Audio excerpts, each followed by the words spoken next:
We love old cemeteries and graveyards, so come with us to Barton in Manchester as we explore these places for the past. After our rather cool little stop at Irwell yesterday, today we are in Barton, which is another part of Manchester, and this is St Catherine's Churchyard, which I looked at on Google Maps and it looked really quite impressive. Just pulled up outside and yeah, this is the first sight I have of this place. 1869, yeah, it's back in the 1800s. This is an amazing churchyard. I think we're going to have quite a good wander about and quite a good look and see what we can see. There's all sorts of states of gravestones here. This one on the ground is from, that's from 1880, as you can see there. And let's have a look at what's behind it. This is William Cronshaw of Croftsbank, who died 1885, aged 78. And his son Schofield, who died in 1887. And Schofield's wife, Mary Elizabeth, who died, another Canadian, Duncan, British Columbia, Canada, in 1929. It's amazing how many gravestones you see where people died in Canada. It's probably, in terms of these inscriptions, the most common country that we see. The gravestones here are quite tall and quite impressive, apart from this one. This is it's a doctor who trained in Edinburgh and died in 1869. I'm guessing at some point he would have had something on top of his tombstone going up that way, but whatever it was, it's not here now. Oh, and what's on the side? Eleanor, I don't want to pull this off because I might damage it, but it's Eleanor Shepherd, who died 1904. Oh, and just beside the entrance, this is quite nice as well. It's got this green thing that I've seen dotted about a few of these gravestones. We'll have to investigate that. But this is John Bond of Kingstown, Ireland, who died in 1857, that says there. This graveyard has got a really cool, sort of almost forgotten vibe to it. Pretty sure bits of it are still in use further up, but this bit down here is untouched. That's from 1897. Robert, the beloved husband of Annie Yates, and next to it is Joseph Banks of Ella Street, Pendleton. Pendleton being another area of Manchester, who died in 1865, aged 47 years. This is so cool, and I love it that they've got extra information on these stones. They don't always have that where people are from, but they have here, so it's a bit of an extra bonus. There's Thomas Grayson, who died 1880, and James Bent, who died in 1914. Okay, we've come down to this little corner where all the stones are quite densely packed in, and this one is Joseph Allen Lee, who died 28th of November 1918, and Elijah Wilson Yates, again of Eccles. So this is Eccles, and this is the local graveyard. These are really cool. They're all so detailed and so well carved. It's Thy will be done, in loving memory of Robert Warburton, who died November the 12th, 1905, and his wife, who died in 1920. Okay, let's keep going down this little row and see what else we can see. That's Anne, the beloved wife of Edward Pearson, who died in 1841. This is all 1800s. This is unadulterated, uninterrupted 1800s gravestones. This is so cool. We've seen loving remembrance and we've seen affectionate remembrance. I don't think we've ever seen sweet remembrance. This is Beatrice Beattie, dearly loved only daughter of James and Sarah Wood, from 1905. And let's head over this way, and there is a new gravestone over there, which is obviously a replacement for a very old one, because it's in memory of Jane Ellen, who died in 1922, and George, who died in 1939, and their dear daughter, who died aged 98 years in 2015. So that's why there's a new stone over here. That's for Martha, who made it to 98. And behind Martha, these are really cool. Look at this. This is so smart. Lead inlaid stones, with all the lead still there, from 1921. So these are all 1920s, 1940s, 1930s. Yeah, all about the same age. And this one down here that's disappearing into the ground, Thomas James McDean, 1930 something. 1939. There you go, 1939. And right at the back, in the bramble bushes that keep all the undesirables out, there is Emily Jane, the wife of William Wyatt, who died in 1928, and also William himself.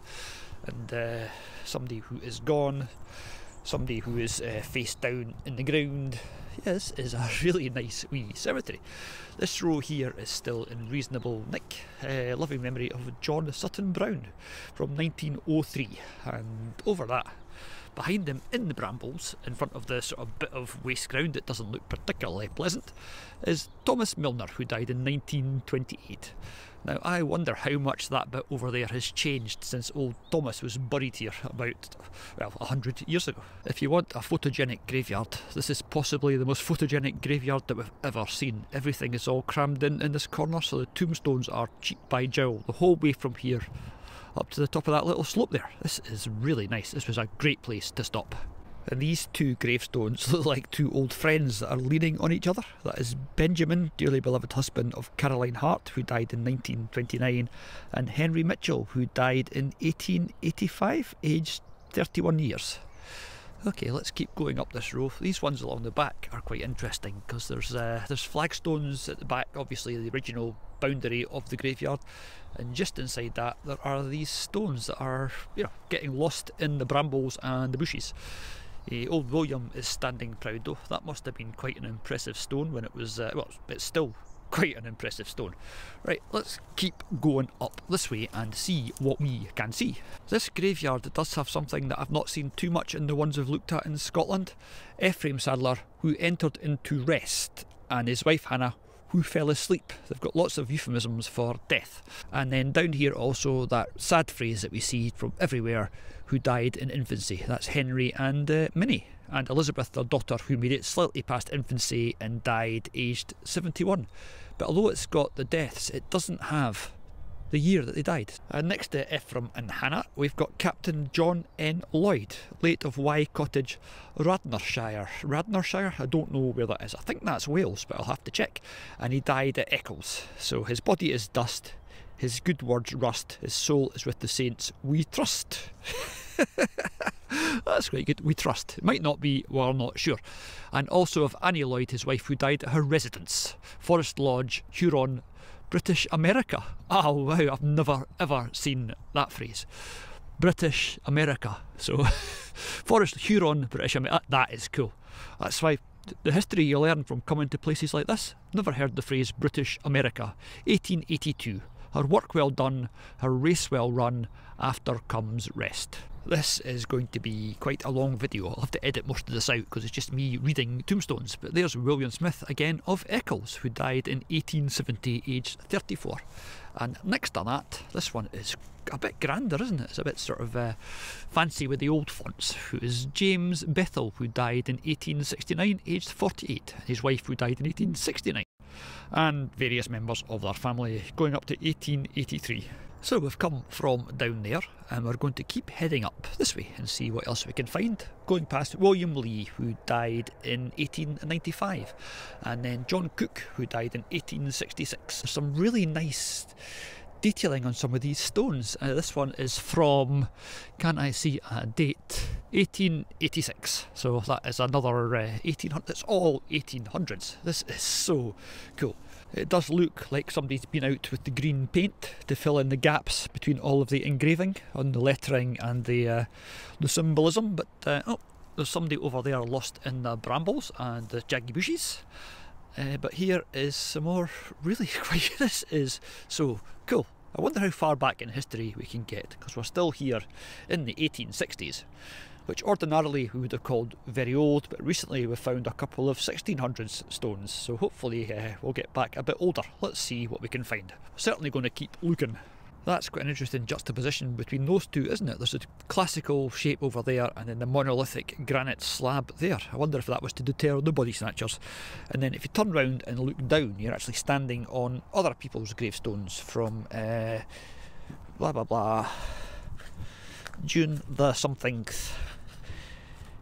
1848 on that one. This one here is 1884, so these again is it's all 1800s. This is so cool. Oh, and there's one with a bit of an ornate sort of carving going on. Looks a bit like the silhouette of Vivian from The Young Ones, if you remember the Young Ones television programme, which you probably don't. We're heading right into the furthest corner, which is sort of something that we like to do to see who is the most out of the way. Now there is a gravestone in those bushes there, but I am not even going to attempt to get into it. There's another one that's had the green paint treatment.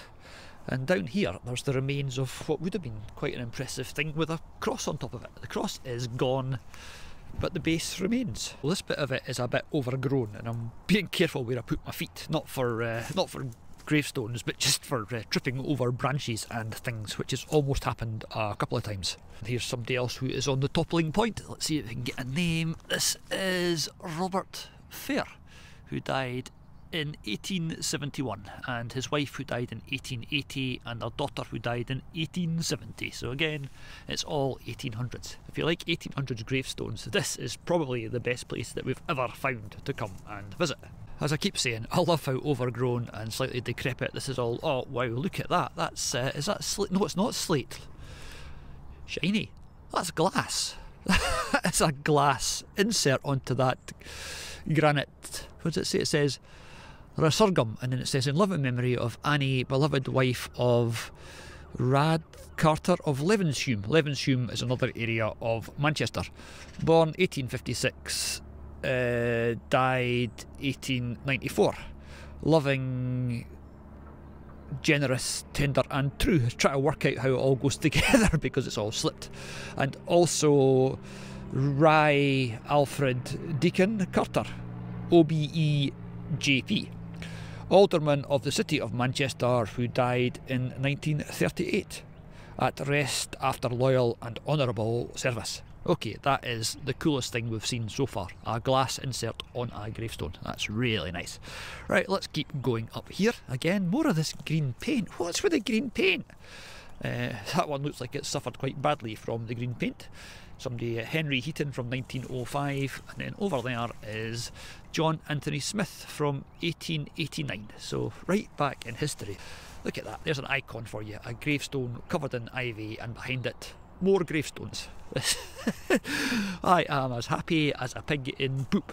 That's quite imposing. In loving memory of William Brown of Little Bolton Eccles and of Earlham Hall, Earlham, born in 1829, died in 1894. But he's got a sort of Pictish cross thing, a Celtic cross thing going on there. Very nice. Well, that one is completely covered in ivy. That one's Atwood Walmsley Sinclair of the Polygon Eccles. So all these places, Eccles now is not the prettiest of places, but once upon a time it would have been a little farming community. This is another graveyard where the area around it will have changed out of all recognition since it was first used. It's all really pretty. Lots of places, Eccles Hall, and lots of places mentioned, but over there there's lots of tower blocks and stuff, so yeah, not quite the same as it would have looked when it was actually originally in use. And there's another very grand tombstone that would once have had some sort of metal railing around it. Railing has long gone, possibly in the war when a lot of scrap metal was taken away for munitions. Here are deposited the remains of George Deacon of Sale Priory, Cheshire, who died 1855, aged 12. So, and the here up there, I had to read that a couple of times. It's like, so X, no, here, that's an S, no, it's an H, that's an X, no, it's an R, here, not to say Xy. And if having Eccles is not enough of a specific location for you to find somebody's house, then this is Richard, beloved husband of Isabella M. Brown, who is from 5 Weld Road, Birkdale. So they actually have their proper address, and behind it, well, that's quite grand as well. Who's that for? That is Sarah Jane, the dearly loved wife of Samuel Edwards, who died in 1895. That is quite nice. I wonder what was originally on top of that. Okay, this is a urban graveyard. I mean, this is about as urban as you get, but it is just so cool. I'm going to keep saying so cool. Oh, and over there, there's lots and lots of lower gravestones, so let's head over this way for a wee look. These are all of a similar style. Let's see if we can see a date. That's 1954 over there, That is 1951. Okay, so we've just jumped forward about 50 or 60 years from the ones we were just looking at. Are they all 1950s? Let's see if we can find out. By which I mean, let's go and read a gravestone. 1949, 1949. Yeah, so we're in the 1950s now with this collection of fairly low-level gravestones. In front of us there is a grand... oh, it looked quite grand from this side, but if you look at it from the front it's even grander. So let's wander along here and see who this is in memory of. It's got Stevens written on the front there, so it'll be in memory of the Stevens family. This will be like their family tomb. Okay, so these people are obviously a bit of a big deal, because they are the Stevens family, as it says up there, and it is Marshall Stevens, son of Sanders and Emma Stevens, 18th April 1852 till 12th of August 1936, whose life's work lies around this spot. What's that? Oh right, a founder of the Manchester Ship Canal, which I'll show you, it's just behind us, manager of the Manchester Ship Canal Company, developer of Trafford Park, which is a big industrial and huge industrial complex over there, not far away from here, and Member of Parliament for Eccles until 1922. Yeah, so a big deal in the Eccles area, that man. Right, let's see what's on the side of this as we'll come round here. Major Corey Marshall Stevens, son of Marshall and Louisa Balmy Stevens, 1927. King William's College, Owens College, Burt Myrtle and Co. Java, and RFA France. RFA I think is Royal Field Artillery, that's his military sort of service. And on the back there's a bit that you probably can't see very well, but this is something Marshall Stevens, son of Marshall and Louisa Stevens, King William's College, and yeah, it's just his everybody look how good I am. This is King William's College until 1909, and then some RIE College, Cooper's Mill, don't know what that is. Burma Public Works, Lieutenant Colonel in Mesopotamia, 3 times mentioned in dispatches, developer of Trafford Park, and married Margaret. This is very self-aggrandising, this corner. Look how cool we were. On the back all the lettering has gone, that saves me having to read that to you. And over here there is Marguerite Stevens, wife of Blamey Stevens, born in Fort Stockton, Texas. So there's somebody who came across from Texas and died in Cheshire. So over there there's a few Marthas dotted about here. You sometimes see names that jump out at you. Martha is the one for this cemetery because I've seen 3 or 4 already. And over here we've got this cross is erected in affectionate remembrance of Margaret something Rice. Okay, I'm not going to spend too long trying to read that because I can't. Okay, and down here we've got somebody where the moss is taken over from 1898. Emma Deptford something under moss. And over here it's another Marion Stuart Harrison, who died in 1897. He giveth his beloved sleep. Right, let's go over this way. This looks like it's getting more modern. 1932 for old Mary Moore Alga there. Blah blah blah, that one there is 1932. Yeah, so this is all coming forward in time. So over here it's the 1930s. Down there at the very bottom of that hill it's like the 1830s, 1840s. And over there, behind it all, is the church, which is quite imposing. It's a really, really cool building. I have driven past it a lot, but there's nowhere to park, so I might take a walk across there just now, just to show you the church. Right, and down this line of stones here, we are still in the 1940s, so we are... that is very 1940s, that sort of font, isn't it? That's really cool. 1933. What I didn't see on the gate was any sign saying here in the cemetery there are Commonwealth war graves. I'm standing here and I can see 3. Can you spot the 3 war graves? I'm sure you probably can. If you're watching this channel, you're beginning to get an idea of what a war grave actually looks like, even from the back like this. So let's go and say hello to the war grave people. This is Captain C. Rayner, Distinguished Conduct Medal, Royal Army Ordnance Corps from 1940. For his country, he did his best. And over here there's another one that's got some flowers in front of it, so this person is still remembered, which is always nice to see. It's always good to see people are still remembering and coming to visit these guys. This is Private Bills from the Royal Army Medical Corps, 1945. And one more, which I saw is over here, and I'm going to try and walk there and keep waffling and not get too out of breath. I can't remember where it... oh, there it is. Let's go over here and see who is beside Edna. It is T.A. O'Neill, able seaman from the Royal Navy, again Second World War. He sleeps today in a hero's grave. Let's us come right to the far corner, because that way is all just jaggy bushes, and over there is the church. So we're going to head back down to the interesting part, back down to the older part of the cemetery down this hill. This is all 1930s, 1940s, 1950s, and indeed still in use. I've got a funny feeling there's going to be quite a lot to see as we head down here. It's very densely packed. I suppose that comes from it being in quite a busy area, quite a populous area. And there's a name that we've never seen before. Hannibal. Not Annabelle, but Hannibal. And over here, everything has got this green stuff in the engravings. That's got to have been painted on. That can't just be sort of natural, because it's everywhere. They've all got it, but only in like the letters and stuff. I don't know the story behind that. I will have to see if I can find out. Right, let's go back down this way through this rather dense forest of old tombstones. This is, yeah, this was well worth a wee stop. If you're in the area, it's not the easiest place to get to, and apart from the graveyard, there's nothing else to see, but yeah, quite nice. A nice graveyard, well worth a wee visit. Yeah, so this, again, the green paint or the green whatever it is in the engravings. I suppose it could be natural, but I'm not completely sure.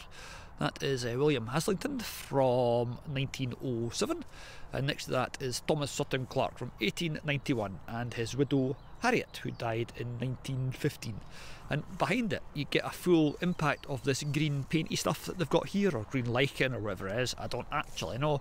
And Richard Johnson's tombstone, which is very, very nicely highlighted in bright green. So hello Richard, and hello his beloved wife Anne. And this is in memory of Frances de Oxley Mears, some, what's that say? For 19 years schoolmaster of this parish, who died April 20th, 1871, aged 51 years. So for 20 of her 50 years, she was the schoolmaster here. Except Francis was a man. Thought Francis was a... Sorry to any Francises watching this, I thought Francis was a lady schoolteacher, but no, it was a man schoolmaster, and Helena was his wife. I'm pretty sure Helena was the lady. And there's another quite imposing large slab of granite in memory of Johann Conrad Bartels, who died at Patricroft, December 28th, 1879, and his wife Elizabeth, who is getting lost in the moss.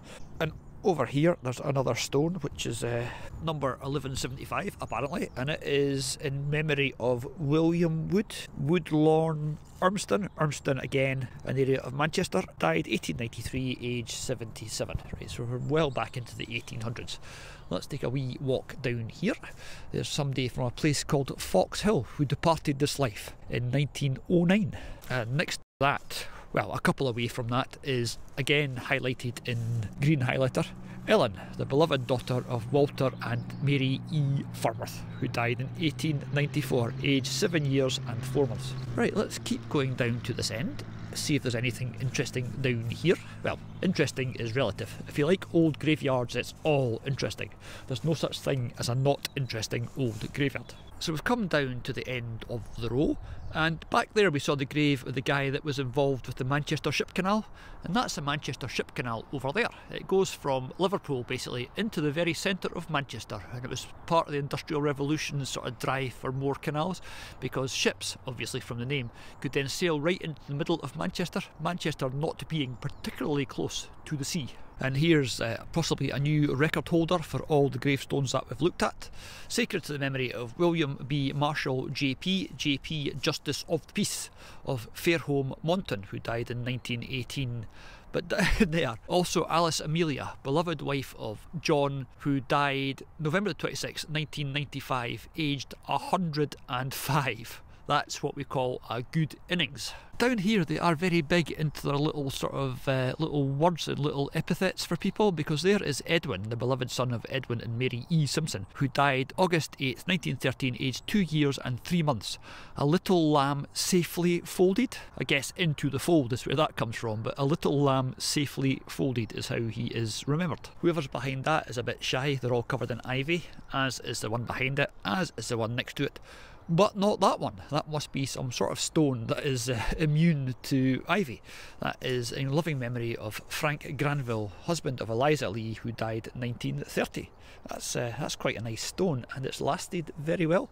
And that's us back up at the top of the little row. That is in loving memory of John LaRue Hume. But over there's quite a big sarcophagus-y looking thing. I'm going to say we'll walk along this path. It's not a path, it's just another line of gravestones. That one is 1877 up to 1913. That one there is 1858, and John Blears, and also Betty, wife of the above. And this is sacred to the memory of James Boardman. It always feels slightly weird standing on gravestones, but I'm sure the people there don't mind. As I've said before, they're probably quite glad of the company. And over here, somebody who just wanted to show off, they've got their little sarcophagus-y thing going on in memory of Thomas Goldworth of Davy Hume, who died in 1853, and Catherine Holsworthy, widow of Thomas, that's him next door.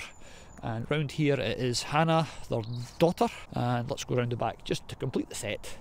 It's another Hannah, who died in 1871, age 16. And if you're wondering about these plinths and pedestals, what's underneath them, hopefully nothing. I don't really want to see a skull under there. That little footpath, those stones, I don't think they were ever standing up. I think they're probably designed to be lying down because they're quite chunky, and they also don't have a big sort of bit at the base that would go underground. So there's that thing we were just looking at with its rather fetching urn on top. And then this line of falling down, lying down, whatever it is, gravestones go that way. That is Samuel Lord of Barton. Barton is where we are. This is Barton, famous for its swing bridge and for the Manchester Ship Canal that we just showed you. So I'm repeating myself. Anyway, 1862 for Sarah, wife of Henry Shaw. And then on to memory of Charles... Oh, let's find out. Charles Gleave. There are some very grand stones here. There's some very sort of big, impressive monuments, like that one there to John Bardsley. Oh, and we'll just come back up this way because I spotted something that I missed when we came up the fence. The first thing that we missed is that rather impressive stone sarcophagus over there, which is, let's go and have a wee look to see who this is for. This is in memory of James Langtry, Mary, beloved wife of James Langtry of Manchester, who died in 1852. And there's a bit of Psalm 17 verse 15, and also of James himself. Has he got a psalm? No, he's not allowed a psalm. But behind him, over here, this is the older part of the cemetery, so this might be first... What? Nope. Ah, here's an interesting Commonwealth War grave for you then, people. That says, known to be buried in this churchyard. He's here somewhere, but we don't entirely know where. And it's a Canadian, so here's one for all our Canadian friends. This is Private G.E. Hume of the Royal Canadian Army Medical Corps, 4th December 1943, aged 27. Into thy hands, O Lord. It's quite impressive every time you lift your head and look round. Now, I don't know what this is, but it's got lots and lots of names, I think, listed on it. But it's all very weathered, so you can't actually see what it says. Let's go and see if there's anything on the side or the back that might give us a bit of a clue. No, there's not. Okay, that'll have to remain a mystery. What are all of the names on that? This is really quite nice. I wonder if there's more of the cemetery over behind where the fence is now, because we've gone from more modern to quite old down here, so I wonder if there's an even older bit somewhere. This area before it was like Eccles and not particularly pleasant and not worth visiting would have been a little village, and as I said, I wonder if it was agricultural or industrial, or well, obviously it would have been agricultural first and then it would have been industrial. So it's all, the story of Manchester is a story of the Industrial Revolution.